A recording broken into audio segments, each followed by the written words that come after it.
Sa China, sobrang na-enjoy ng isang lalaki ang pinapanood niyang pelikula sa sinehan.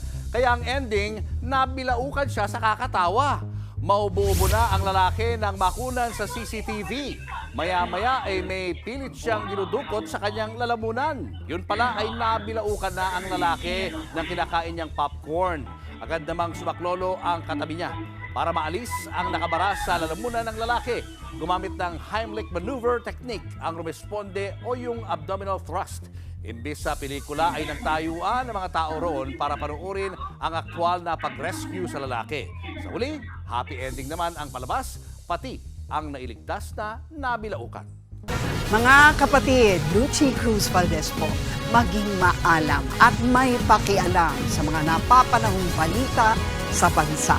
Tumutok at mag-subscribe sa News 5 social media pages.